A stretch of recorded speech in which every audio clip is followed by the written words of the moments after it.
Now it's the big moment. Let's talk to Agnes about the next update. Welcome back, Agnes. Thank you. How's the show felt for you? Super good. Like, I think it's a really fun show. And also, of course, we've shown so many exciting things. Absolutely. I mean, I'm feeling quite nostalgic since this is number 10. And I have to say, I was the 7th employee, the first woman on the team. And when I see you leading Minecraft, I just feel so excited about where we're going. Thank you. That was very sweet of you. And of course, we many that lead it together. But I'm like the creative lead, and I'm super happy about that. But it feels quite surreal because I also used to be a Minecraft player and love this game, and I'm very happy and lucky to be here. Yes, I think we all feel that way, and it's so cool having so many people on the team who play and love it and care about it, and like we all feel like. I mean, we are part of the community too. Yes, we definitely are. And now, Agnes, you are going to reveal to us what the next update is. Yes. Okay. So the next update is called the Wild Update. The Wild Update sounds very, very intriguing. So what does it encompass? So the word wild mainly means like two things for us. So the first thing is like beautiful nature. And the second thing is like really scary challenges and adventures. Oh, that sounds awesome. And so what we're going to do is we're going to have some of our gameplay designers come and tell us more about specific things about the Wild Update because there's these different parts to it. And we have the first one here, which is our Deep Dark expert, Brandon. Hello. Hi, Brandon. Hi. Welcome. Thank you. So we've moved the Deep Dark into this update. Can you talk to us more about why? Yes, I mean, one of the biggest things about the Deep Dark and the Warden and the Skulk is that it's just expanded. It's gotten bigger, and we really wanted to make sure that we did this right and that we didn't just rush it. That includes even unique loot inside the Deep Dark as well. And yeah, we also want to make sure that let's actually look at some of the new things that we have in it right now, which is the ancient cities. That's awesome. I can't wait. Oh, wow.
Wow, it's like both beautiful and terrifying at the same time. Like I have so many emotions when I look at that Deep Dark biome. Yes, I mean, we really didn't want the Deep Dark biome to just be, caves or just skulks spread around. We wanted it to add a bit more mystery to it.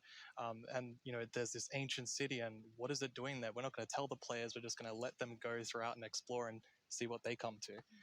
And there's even this, ancient structure in the middle of every single city, and it's got something interesting about it that you're going to have to explore in game. It's really cool. I like it feels like a place you want to explore. Yes, I love that it really deepens the mystery of Minecraft. Like Minecraft is all about player stories, and Deep Dark definitely inspires the storytelling, I think. That's so cool. And so last year you showed us the Skulk sensor, but I know you've been working on a little Skulk family. It's a Skulk family. Maybe they're not so cute. They're not so friendly, no. Yeah, last year we focused a lot on the Skulk sensor, but since then we've kind of been trying to figure out what do all the different blocks in the Skulk family do. And one of them actually is something called a Skulk catalyst. And the main thing about the skulk catalyst is it's actually what causes the skulk to spread. As you can see here, whenever a mob dies, such as a zombie, near the skulk catalyst, it actually spreads skulk underneath it. And the amount is based on how much XP that zombie would have dropped. Wow. So, the deep dark, it's kind of overgrown with all these skull blocks. So that means that lots of mobs must have died there. Quite a lot, yes. Make it less scary. Oh, and as you can see here, when you mine some of the skull blocks, you actually get enchanting points. Yes, and of course, if you still want to get some of the blocks for decoration or something, you can just use a silk touch. And then we have the Skulk Shrieker. So when this block is activated, it's going to give that really scary shriek sound that you heard now. And it also gives this darkness effect, so it's like pulsating darkness.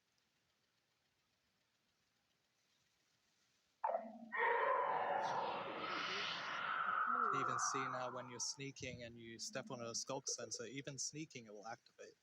Wow. Okay. Definitely not a friendly family. No. And I will say to our younger viewers, in a minute, we're going to show you a clip that's a little scarier. But I mean, Brandon, those have so many things that players can do with them. Like, what do you imagine them doing? I think the skull catalyst is going to be really interesting because, when you could create a mob farm with it, like through the tech community. Usually when a mob dies, it doesn't drop XP unless you, the player, actually kills it. So with this, you might be able to create some sort of XP farm. Ooh. There's lots of opportunities. And you can build like experiences for other players. Like imagine building like a haunted mansion or a really dark forest, and then you have the shriekers. Terrifying. So then, when players out walking and then they activate the shriek and hear like, that's amazing. Or you do that all around your world, and just whenever anyone's visiting I'm not going to visit your world. Shriekers are just shrieking. We have a community question for you. Hi, it's Jinjam from Germany, and my question is, what was the inspiration behind the Shrieker? Yeah, I mean, that's an interesting question. From the art side, we actually had the inspiration behind the human larynx, which is like the vocal cord or vocal structure or something, just something that represents kind of creating sounds.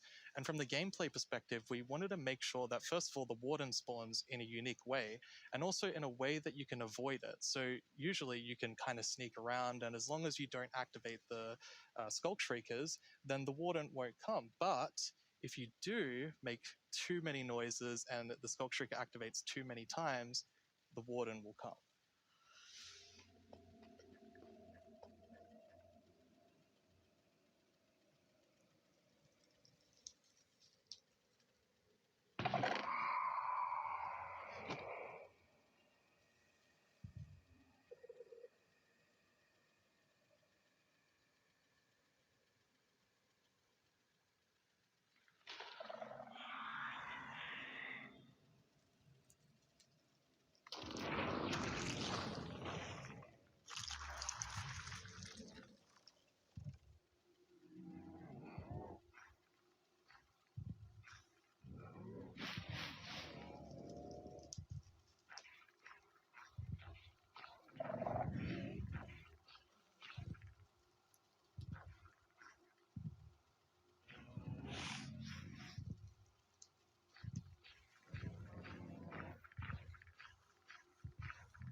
I'm kind of back to thinking that the Skulk family is very adorable and sweet after seeing that. Wow, there is a lot there, Brandon. Definitely a lot to unpack. I mean, the first thing is that the warden actually emerges underground. So that means that wardens are kind of in the deep dark, in the walls, under the floor. And it also has developed a sense of smell. So, of course, you can sneak around and try to be, quiet and not to get detected. But unfortunately, the warden's still going to be able to sniff you out and find where you are. And if it sniffs you while you're really close by, then it's going to start noticing you. Wait, so basically the warden is like, smell that? It's happening. And just like going for the Pretty players? much, yes. It's not going to be fun for you. No, and I love that we're adding that like sneaking gameplay, because we haven't really had that before. So, we are in the deep dark, everything's super dark, and you're sneaking, trying to find the treasures, trying to avoid the warden. I think it's something really exciting with that. It's really, really cool. I mean, I think you have definitely upped the terrifying level, Brandon. And I just love how much you've expanded the deep dark to feel it's so immersive. Yes, definitely. It's really amazing. Thank you so much for joining us and scaring us half to death. No worries. That's my job. He's our expert. Like, if you want to do something scary, it's like, Brandon. Thanks, Brandon. Thank you so much, Brandon. So, Agnes, the deep dark is one part, this sort of very adventurous side of the wild update, which the name is starting to really become clear after talking to Brandon. And then the other part you said is really this more of that beauty and, the atmosphere of Minecraft. Yes, so we want to celebrate the wilderness of Minecraft. And one thing we want to focus on is immersion. So when you play Minecraft, we really want you to feel that you're inside the Minecraft world. Actually, like we are now. So beautiful. And we also want to focus or have focused on biome diversity. So we want to find a unique identity for different biomes. For example, the birch forest, as you can see in this beautiful concept art.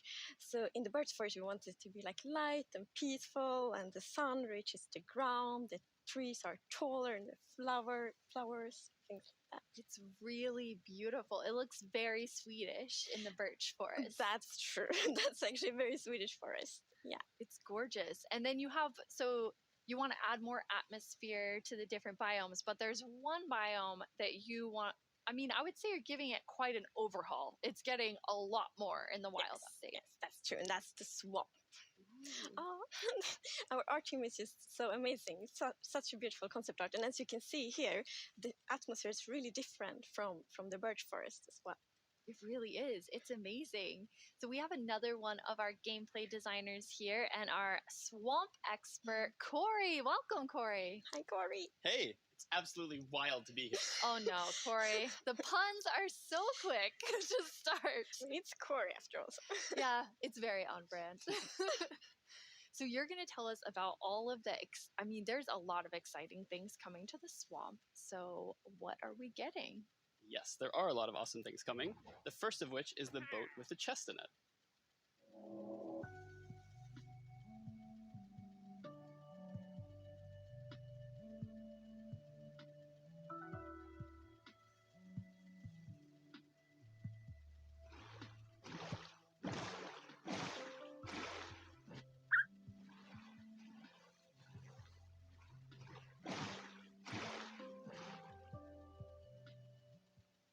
So useful and relaxing. Yes, and especially now, in Caves and Cliffs Part 2, we have even wider rivers, so it's easier to travel on water, so it's going to be extra useful. Yeah, and in the aquifers as well.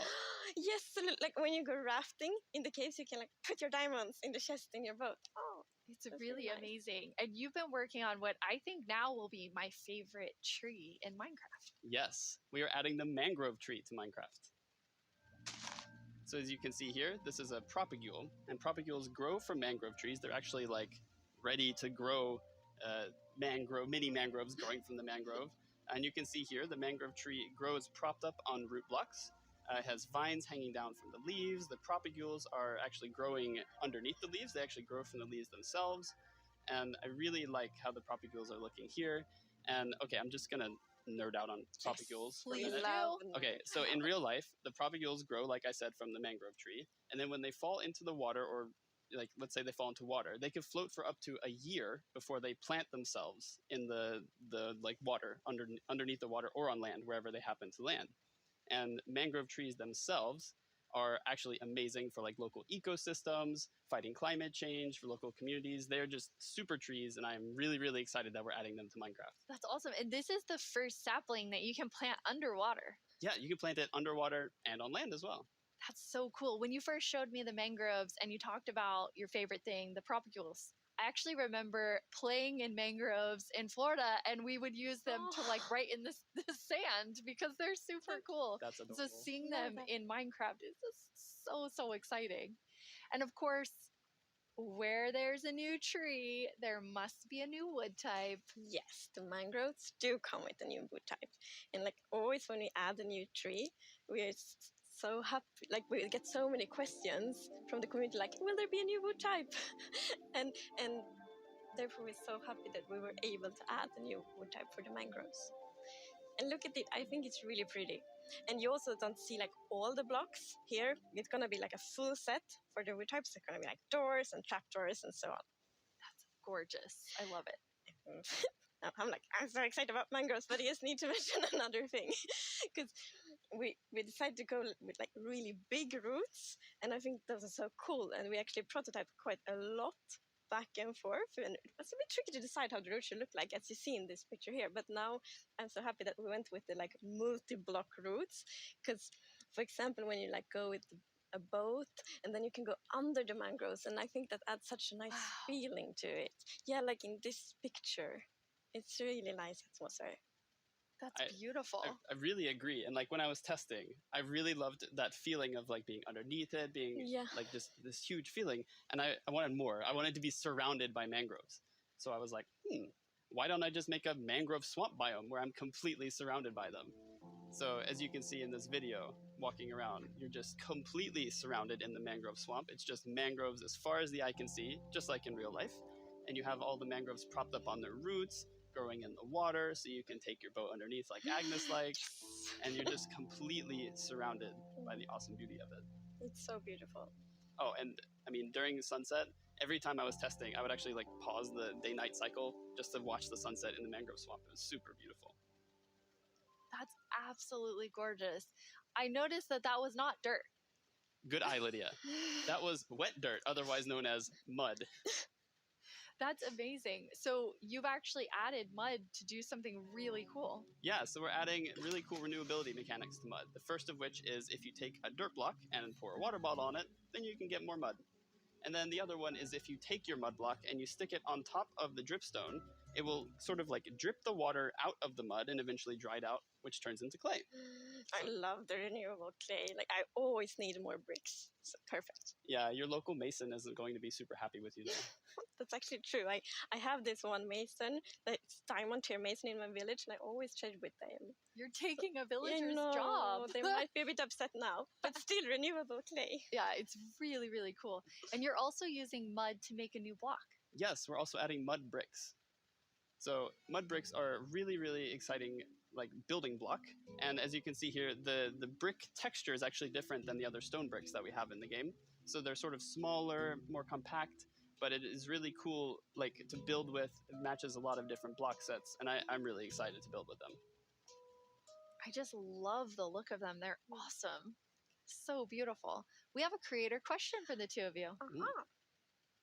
どうもこんにちはプチプチです。私からの質問はねこちらになります。どうして泥レンガを追加することにしたのでしょうか? I'm so excited they asked this question because I really wanted to answer it.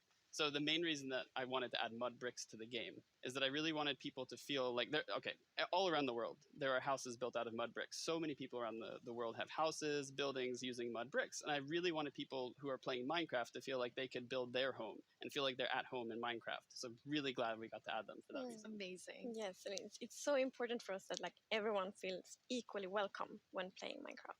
Oh, that is absolutely amazing. Now, so we have like amazing new trees. We have mud everywhere. We definitely need something very cute. Yes, well, very cute and quite derpy because we're adding frogs.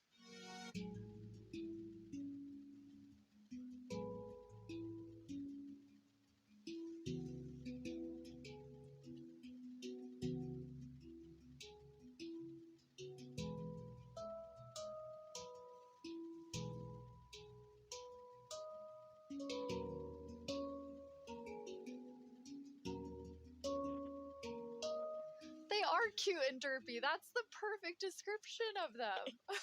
The croaking is amazing. And did you see the one that jumped like backwards? One fell in the water. Silly frogs. Yes. And they do love to jump around, and especially on lily pads, and actually also on big drip leaves, because the big drip leaves kind of look like lily pads. But the funny thing with that is then when they jump on top of the big drip leaves, it's gonna tilt and then they fall down. One of them did. It just maybe it's a like frog slide. No. And you're adding another little tiny creature to Itty this bitty. update. Yes, the fireflies. So you can see them roaming around, adding a lot of ambience to the swamp, making it feel just nice and cozy at night. But really, my favorite part of them is just making the world come to life, like feeling like there's life going on all around you. And oh yeah, also their frog food. Yeah, forgot to mention that. Their frog food. Poor fireflies. Yes. Yeah, but look how happy the frog is. Yeah, and That's they're true. beautiful frog food. So you Mm. can both enjoy them in the atmosphere and the frogs get to eat. So that's, Everybody wins. Now, we're calling them fireflies, but Corey, is that what you called them growing up? Actually, no, we called them lightning bugs. I did too. And in Swedish, it's eldflugor, and that's actually literally translates to fireflies. okay. It's very interesting. It became like a lot of people talking about what you called it growing up. But we're really excited to have fireflies or lightning bugs in the game. I want to know more about baby frogs. Yes, so all baby mobs in Minecraft are just like tiny versions of the grown-ups, but with frogs we're actually adding tadpoles.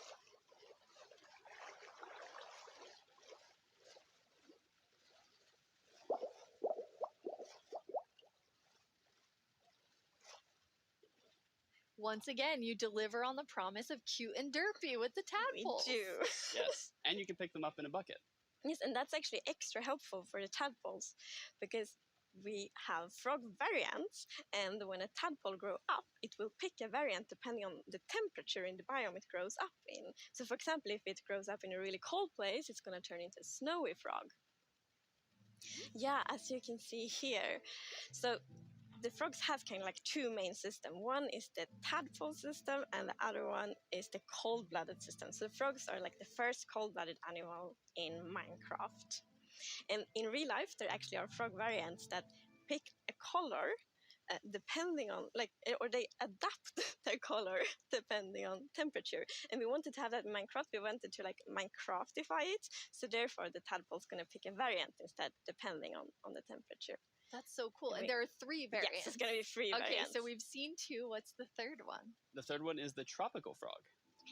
So let's say you were venturing out into the desert or the jungle, and you take your tadpole with you, and if it grows up there, it'll turn into a lovely tropical frog.